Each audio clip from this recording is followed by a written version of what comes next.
ಮಲೆನಾಡಿನಲ್ಲಿ ಜನ್ಮ ತಾಳಿ ಅನೇಕ ವೀರ ಸೂರರಾದ ಟಿಪ್ಪು ಸುಲ್ತಾನ, ಸಂಗೊಳ್ಳಿ ರಾಯಣ್ಣ, ಗಂಡುಗಲಿ ವೀರ ಸಿಂಧೂರ ಲಕ್ಷ್ಮಣ, ವೀರನಾಡಿ ಕಿತ್ತೂರು ಚೆನ್ನಮ್ಮ, ಕ್ಯಾತರಾಣಿ ಮಲ್ಲಮ್ಮ, ಓಡಿಕೆ ಓಬವ್ವ ಹಾಗೂ ಸ್ವತಂತ್ರ ಹೋರಾಟಗಾರರಾದ ಮಹಾತ್ಮ ಗಾಂಧೀಜಿ, ಜವಾಹರ್ಲಾಲ್ ನೆಹರು, ಸುಭಾಷ್ ಚಂದ್ರ ಬೋಸ್, ಶಾಸ್ತ್ರಿ, ಮದರ್ ತೆರೇಸಾ, ಝಾನ್ಸಿ ರಾಣಿ ಲಕ್ಷ್ಮೀಬಾಯಿ ಮುಂತಾದ ವ್ಯಕ್ತಿಗಳು ಈ ನಾಡನ್ನು ಬಂಗಾರದ ನಾಡನ್ನಾಗಿ ಮಾಡಿ ಉಳಿಸಿದ್ದಾರೆ. ಆದರೆ ಇದನ್ನು ಉಳಿಸಿ ಬೆಳೆಸಿಕೊಂಡು ಹೋಗುವವರೆಲ್ಲ ಈ 21ನೇ ಶತಮಾನದಲ್ಲಿ ಈ ಕಲಿಯುಗದಲ್ಲಿ ಬರೀ ದಂಗೆ, ದರೋಡೆ, ಕೊಲೆ, ಸುಲಿಗೆ, ಮೋಸ, ವಂಚನೆ, ಬಡವರ ಮೇಲೆ ದೌರ್ಜನ್ಯ, ಹೆಣ್ಣಿನ ಮೇಲೆ ಅತ್ಯಾಚಾರ ಮಾಡುವುದೇ ಈ ಸಮಾಜದ ಜನರಿಗೆ ಮೂಲಭೂತ ಮಂತ್ರವಾಗಿದೆ ಎಂದಾಗ ನಮ್ಮ ರಾಜ್ಯ ರಾಮರಾಜ್ಯ ಆಗುವುದು ಹೇಗೆ ತಾಯಿ, ಹೇಗೆ? ಅಷ್ಟೇ ಅಲ್ಲ, ದೊಡ್ಡ ದೊಡ್ಡ ರಾಜಕಾರಣಿಗಳ ಬೆಂಬಲವಿದೆ ಎಂದು ದಲ್ಪರಿಂದ ನಡೆಯುತ್ತಿರುವ ನರಾಂತರಿಗೆ ನ್ಯಾಯ ಸಿಗಲಾರದಂತೆ ಮಾಡದಿದ್ದರೆ ನನ್ನ ಹೆಸರು ಇನ್ಸ್ಪೆಕ್ಟರ್ ಇಂದ್ರಜಿತ್ತನೇ ಅಲ್ಲ.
ಪ್ರತಿ ವರ್ಷದಂತೆ ಈ ವರ್ಷವೂ ಕೂಡ ಮಳೆಯ ಚೆನ್ನಾಗಿ ಭೂಮಿಗೆ ಬಿದ್ದು ನಾವು ಬಿತ್ತಿದ ಬೀಜವು ಚೆನ್ನಾಗಿ ಬೆಳೆದು ನಮಗೆ ಫಲವನ್ನು ಕೊಟ್ಟೆ.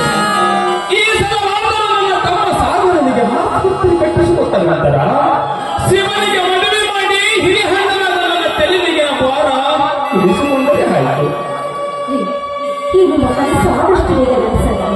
ನಮ್ಮ ಬಾಳು ಬಂಗಾರವಾಗಿ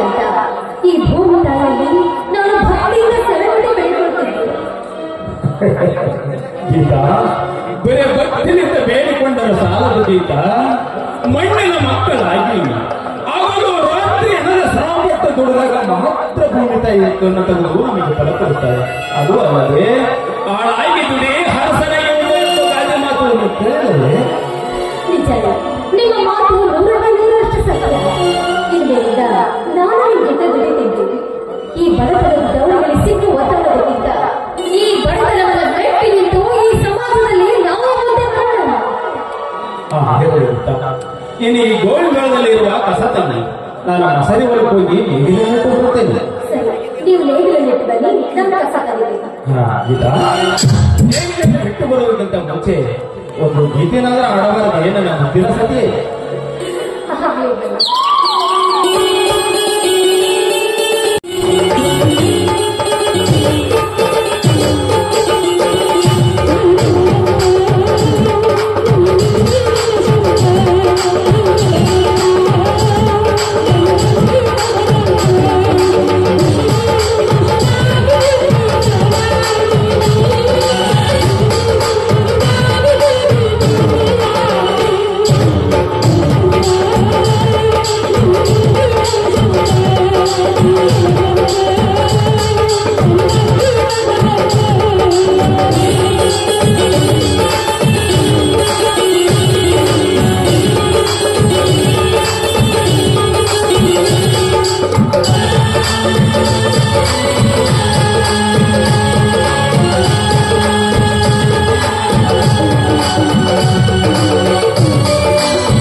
ಮುಂದೆ ಈ ನಿನ್ನ ಗಂಡನಿಗೆ ಏನಾದರೂ ಗಂಡಾಂತರ ಕಾಯ್ದಿರಬಹುದೇ?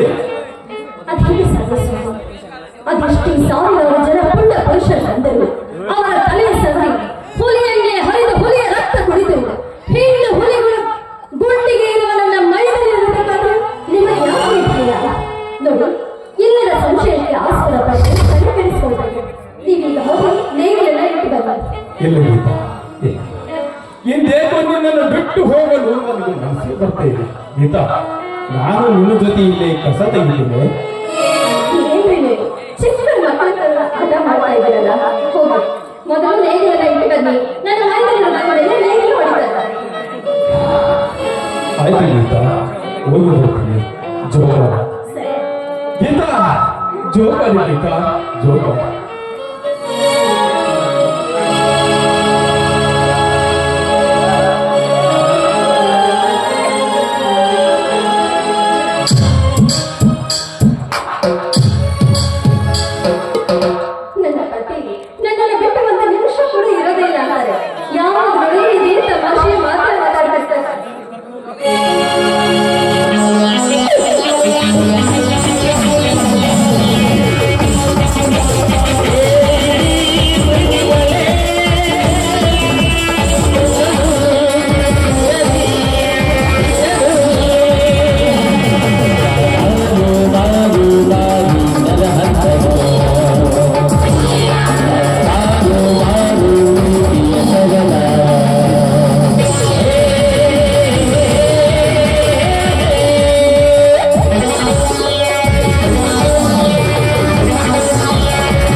ಗೀತಾ,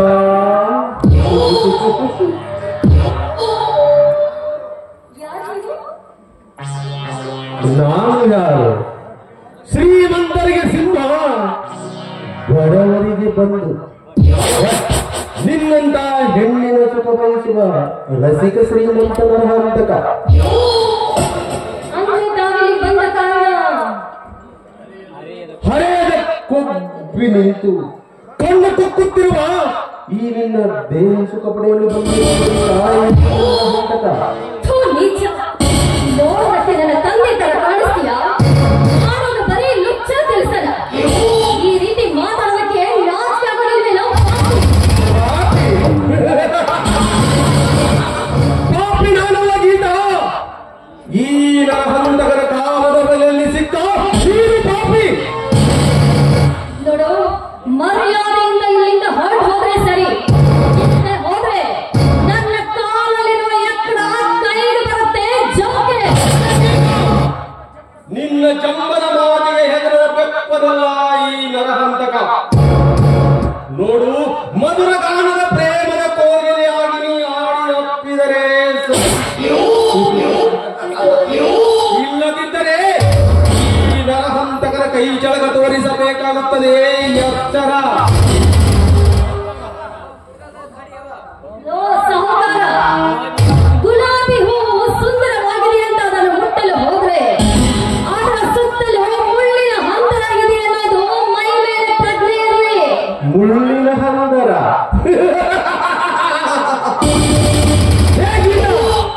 ನಿನ್ನಂತ ಗುಲಾಬಿ ಹೂವಿನ ಸುತ್ತಲಿರುವ ಮುಳ್ಳಿನ ಹಂದರವನ್ನು ಕತ್ತರಿಸಿ ಹೂವಿನ ಮಕರಂದವನ್ನು ಬೀರುವ ಪುರುಷ ವೇಷದ ತುಂಬಿ ನರಹಂತಕ ಗೀತಾ ಸುಮ್ಮನೆ ನೀ ಹುಟ್ಟಿರುವ ಸೀರೆಯನ್ನು ಬಿಚ್ಚಿ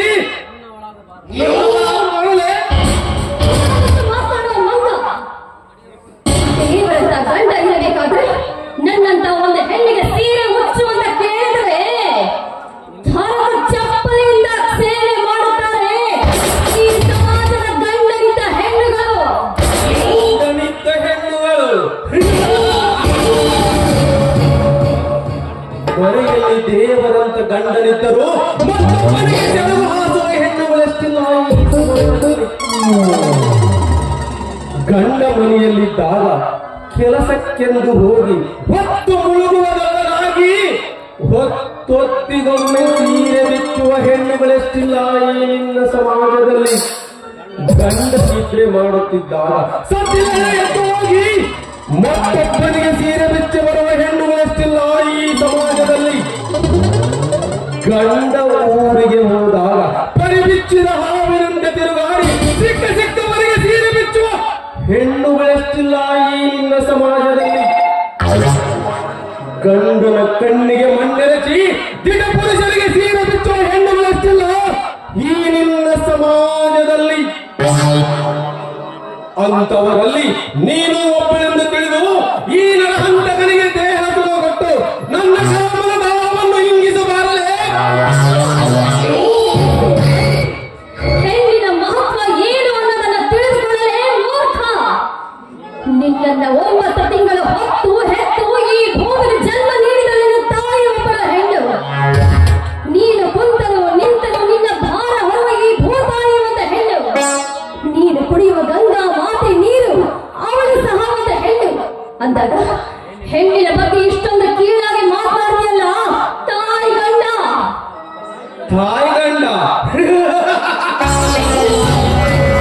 ಹೆಣ್ಣಿನ ಬಗ್ಗೆ ಇಷ್ಟೊಂದು ತಿಳಿದುಕೊಂಡಿರುವ ನಿನ್ನ ಬುದ್ಧಿ ಚಾತುರ್ಯಕ್ಕೆ ಮೆಚ್ಚಿದೆ ಗೀತಾ ಮೆಚ್ಚಿದೆ ಆದರೆ ಆಕಾಶದಲ್ಲಿರುವ ಸೂರ್ಯ ನಮಗೆ ಬೆಳಕು ಕೊಡುತ್ತಾನೆ ನಿಜ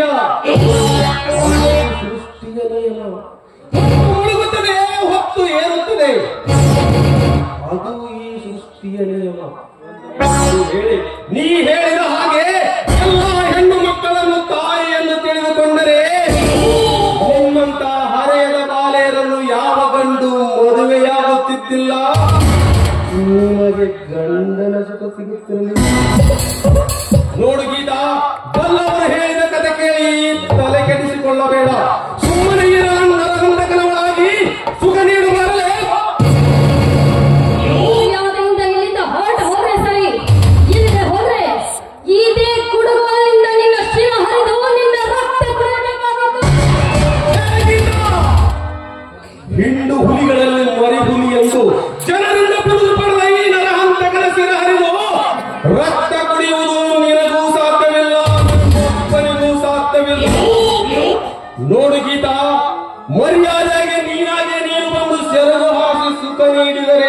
ಸರಿ, ಇರದಿದ್ದರೆ ಇಲ್ಲದಿದ್ದರೆ ಏನು ಮಾಡ್ತೀಯ ನೀನು? ಹೆಣ್ಣು ಒಲಿದರೆ ನಾರಿ, ಒಲಿದರೆ ಮಾರಿ ಅಂಬೇಲಾಗಿ ಹೆಣ್ಣು ಜಗದ ಕಣ್ಣು ಅನ್ನೋದು ನೆನಪಿದರೆ. ಹೆಣ್ಣು ಜಗದ ಕಣ್ಣು. ಗೀತಾ, ನೀನು ಹೆಣ್ಣು ಜಗದ ಕಣ್ಣು, ಅದು ಈ ಸಮಾಜ ದೃಷ್ಟಿಯಲ್ಲಿ. ಬಟ್ ಈ ಹಂತಕನ ದೃಷ್ಟಿಯಲ್ಲಿ ನೀನೊಂದು ಮಾಡಿದ ಹಣ್ಣು. ನೋಡು ಗೀತಾ, ಹೆಚ್ಚಿಗೆ ಉಚ್ಚರಿಸಿದರೆ ನೀನು ಹುಟ್ಟಿರುವ ಸೀರೆಯನ್ನು ಬಿಚ್ಚಿ ನನ್ನ ಆಸೆ ಈಡೇರಿಸಿಕೊಳ್ಳಬೇಕಾಗುತ್ತದೆ. ಮಾತನಾಡದೆ ಬಂದು ಅಪ್ಪುಗಾಯಿಸಿ. ನೀ ನನ್ನನ್ನು ಮುಟ್ಟಿ ತೇಲಿಸುವಾದ್ರೆ ಹುಲಿಯ ಶಕ್ತಿ ಇರುವ ನನ್ನ ಮೈದಿನ ಹೊತ್ತು ನೋಡಿ ನಿನ್ನ ಹೆಣ ಕೂಡ ಪತ್ತೆ ಸಿಗದಂತೆ ಪಾತಾಳಕ್ಕೆ ಕಳಿಸ್ತಾನೆ. ಎಚ್ಚರ, ನನಗೆ ಎಚ್ಚರ ಹೇಳುವ ಹುಚ್ಚು ಹೆಣ್ಣೆ. ಈ ಸಮಯದಲ್ಲಿ ನಿನ್ನನ್ನು ಕಾಪಾಡಲು ಹುಲಿಯ ಶಕ್ತಿ ಇರುವ ನಿನ್ನ ಮೈದುನ ಶಿವ ಬರುತ್ತಾನೆಯೋ, ಇಲಿಯ ಶಕ್ತಿ ಇರುವ ನಿನ್ನ ಗಂಡ ಬರುತ್ತಾನೆಯೋ ನಾನು ನೋಡೇ ಬಿಡುತ್ತೇನೆ. ಬರಲೇ ಬಾ.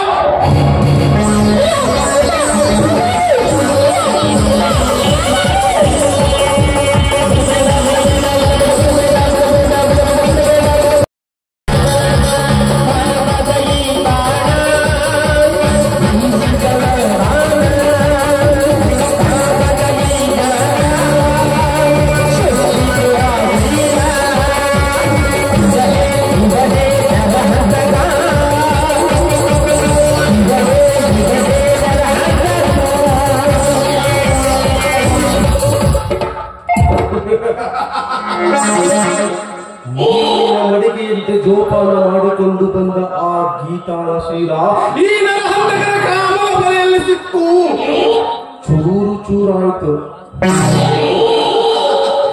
ಗೀತಾ, ಎಂದೂ ಕಾಣದ ಸುಖವನ್ನು ಈ ನರಹಂತಕ ಎಂದು ನಿನ್ನಲ್ಲಿ ಕಂಡ.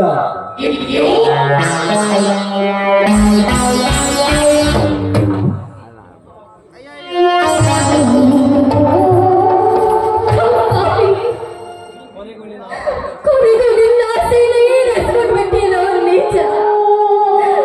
ಶೀಲ ಕಳೆದುಕೊಂಡ ಹೆಣ್ಣು ಬದುಕಿದ್ದು ಸತ್ತದು. ನಾನೀಗ ಸತ್ತು ಶವವಾದಲ್ಲ, ಶವವಾದ. ನಿನ್ನನ್ನು ಮೊದಲು ನಂಬಿಕೊಳ್ಳುವ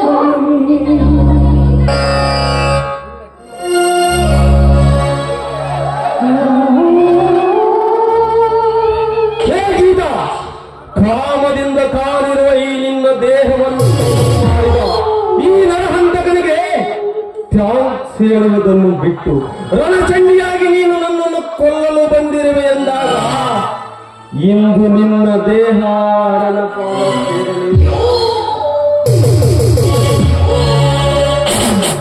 ಗೀತಾ, ಮುಗಿದು ನಿನ್ನ ಆಯುಷ್ಯ.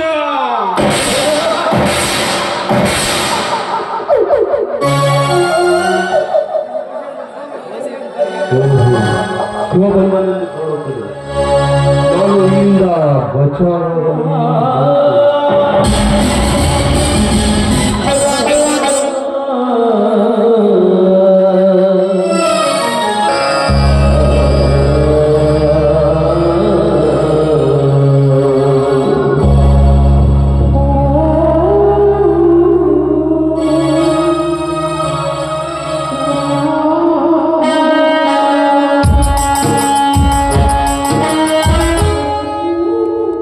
ನನ್ನ ಅತ್ತಿಗೆ ಕೂಗಿದಂತಾಯ್ತಲ್ಲ. ಅತ್ತಿಗೆ, ಅತ್ತಿಗೆ.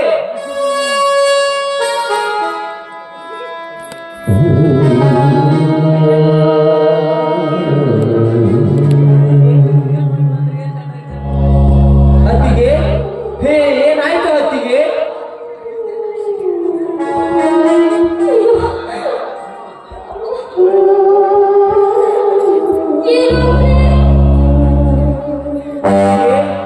ಏನಾಯ್ತಮ್ಮ? ಹೇಳಿ ನಿನ್ನ ಅವಸ್ಥೆ. ಇದೇನಿದು? ಮೈ ಕೈಗಳಲ್ಲಿ ರಕ್ತ, ಇದೇನು ಪಿಸ್ತೂಲು? ಯಾರು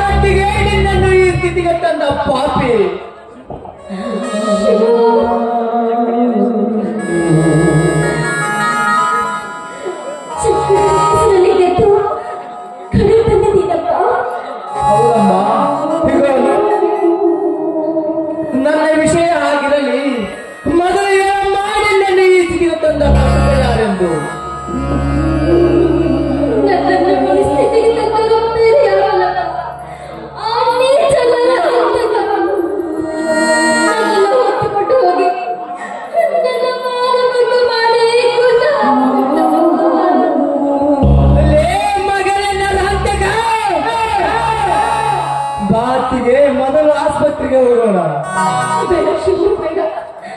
ಆಸ್ಪತ್ರೆಗೆ ಹೋಗಲು ನನಗೆ ಸಮಯ ಇಲ್ಲ.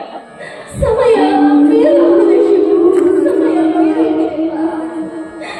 ನಾನು ನಿಮಗೆ ಅಸಾಧ್ಯತೆಗಳು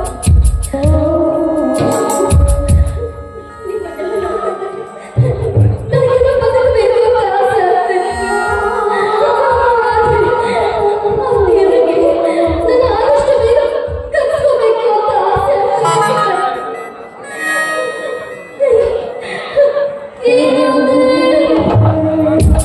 ಅತ್ತಿಗೆ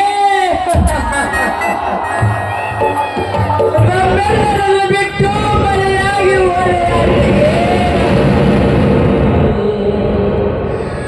ಚಕ್ಕಡಿಯ ರೇಸಿನಲ್ಲಿ ಗೆದ್ದು ಅನ್ನ ಅತ್ತಿಗೆ ಆಶೀರ್ವಾದ ಪಡೆಯಬೇಕೆಂದು ಪಾತ್ರದಿಂದ ಬಂದ ಈ ನಿನ್ನ ಮೈತ್ರಿ ಶಿವನಿಗೆ ಆಶೀರ್ವಾದ ಮಾಡದೆ ಹೊರಟು ಹೋದೆಯ ತಾಯಿ, ಹೊರಟು ಹೋದೆಯ. ನಾನೆಂತ ನಿರ್ಗತಿಕನಮ್ಮ, ನಾನೆಂತ ನಿರ್ಗತಿಕ.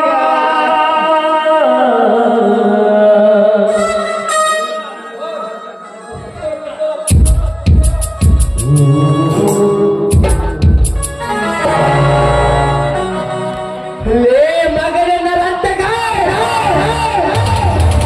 ದೇವತೆ ಅಂದಿದ್ದು ನನ್ನ ಅತ್ತಿಗೆಯನ್ನು ಅನ್ಯಾಯವಾಗಿ ತೆಗೆದುಕೊಂಡಿರುವ ಎಂದಾಗ ನಿನ್ನ ಎದೆ ಬಗ್ಗೆ ಕುಳಿದು ನಿನ್ನ ದೇಹದ ಗುಂಡಿಗೆಯನ್ನು 10 ಕಾಯಿಗಳಿಗೆ ಆಗದಿದ್ದರೆ ನನ್ನ ಹೆಸರು ಕನ್ನಡಿಯ ಶೂರ ಶಿವನೇ ಅಲ್ಲ.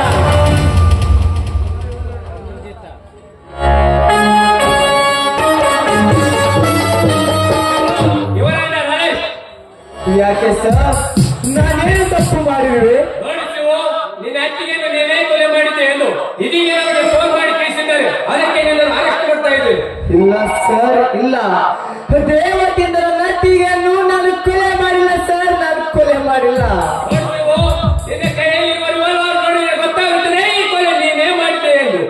ಸತ್ಯವಾಗಿಯೂ ನಾನು ಕೊಲೆ ಮಾಡಿಲ್ಲ ಸರ್, ನಾನು ಕೊಲೆ ಮಾಡಿಲ್ಲ.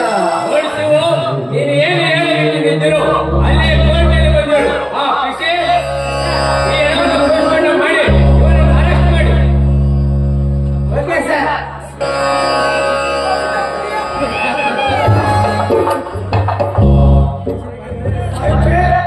ಏನಿಲ್ಲ ಬಾ ಸಾಗರ ಬಾ.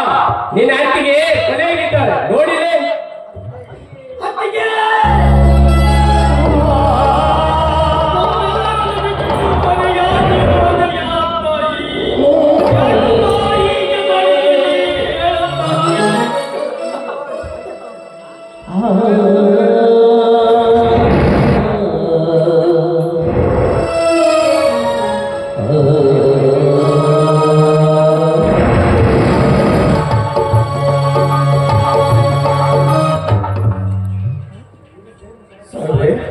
ಏನಾಗಿದೆಯಲ್ಲ?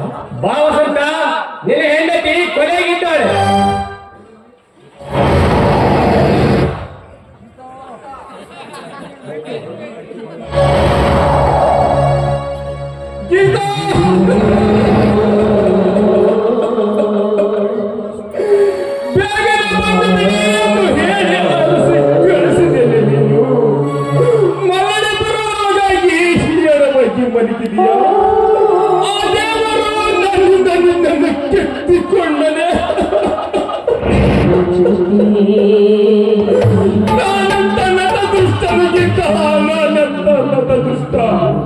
ಗೀತಾ, ಇನ್ನ ಮುಂದೆ ನೀನಿಲ್ಲದೆ ಎಂತ ಬದುಕಲಿ ಗೀತಾ,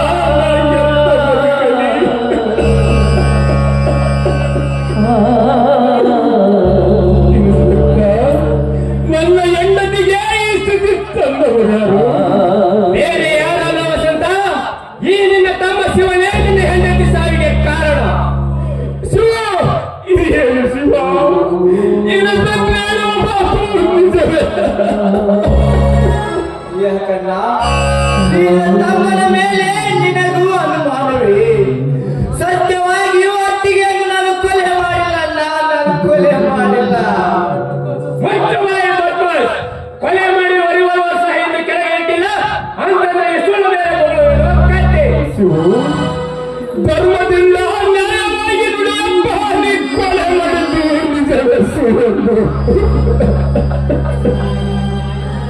ಅಣ್ಣ, ನ್ಯಾಯವನ್ನು ಸೋಸಿ ನೋಡುವ ನ್ಯಾಯ ದೇವತೆಗಿಂತ ನನಗೂ ಗೊತ್ತಿಲ್ಲವೇನಣ್ಣ.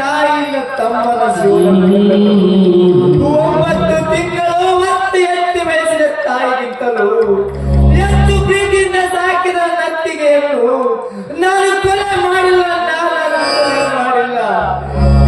ನಿನ್ನ ಪಾದ ನಾಳೆಯಾಗಿ ಸತ್ಯ. ಯಾವುದು ಸತ್ಯವು ಯಾವುದು ಅಸತ್ಯವೆಂದು ನಾನು ಹೇಗೆ ನಂಬಲಪ್ಪ? ನಾ ಹೇಗೆ ನಂಬಲಿ? ಹೆಂಡತಿ ಸತ್ತ ದುಃಖ ಒಂದು ಕಡೆ ಆದರೆ ಇನ್ನೊಂದು ಕಡೆ ತಮ್ಮ ಶವನಿಗೆ ಹೋಗುತ್ತಾನೆಂದ ದುಃಖ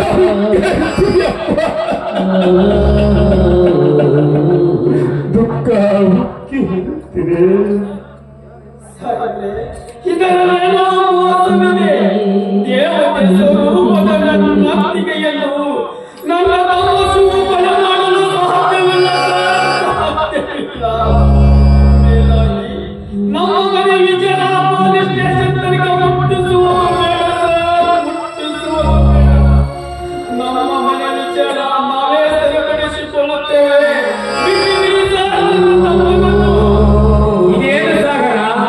ಎಲ್ಲಾ ಕಾರಣಗಳನ್ನು ಬರ ನೀವೇ ಹೀಗೆ ಮಾತನಾಡುವುದು ನ್ಯಾಯವೇ?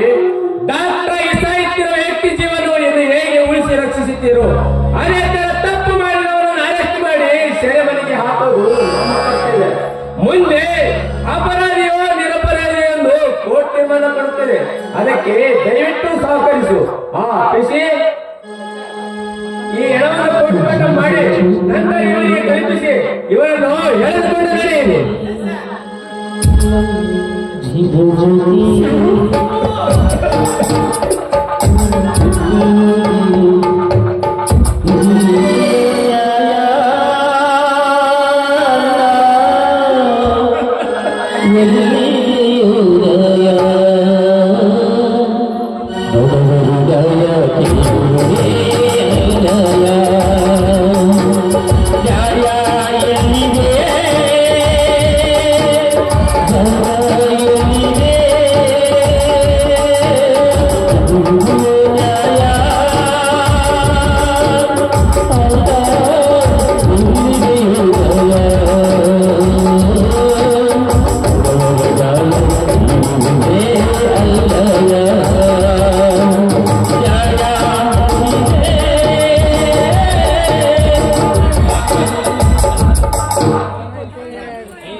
ನಮ್ಮ ಮೇಲಿನ ಕೆಟ್ಟ ದೃಷ್ಟಿಯನ್ನು ಬಿಟ್ಟು ಚೊಣಚೊಣನ್ನು ಹಿಂಪಡುವ ನನ್ನ ಸೋದರಿಯ ಅರಗಿಣಿಯಲ್ಲಿ ಹೆತ್ತ ನನ್ನ ತಂಗಿಯನ್ನು ನನ್ನಿಂದ ಕಿತ್ತಿಕೊಳ್ಳಿ ಹೆಂಡತಿ ನೋಡಾದರೂ ಕಾಲ ಕಳೆಬೇಕೆಂದರೆ ನನ್ನಿಂದ ನನ್ನ ಹೆಂಡತಿಯನ್ನು ಕಿತ್ತಿಕೊಳ್ಳಿ.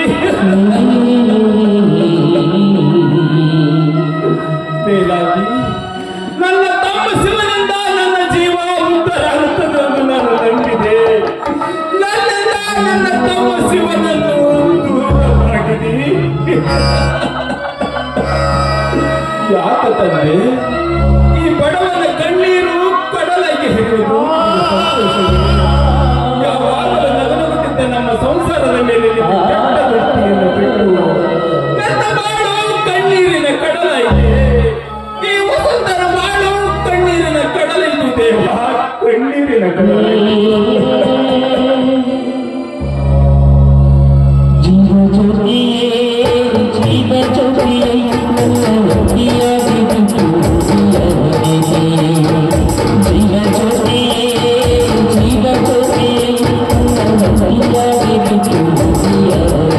जीव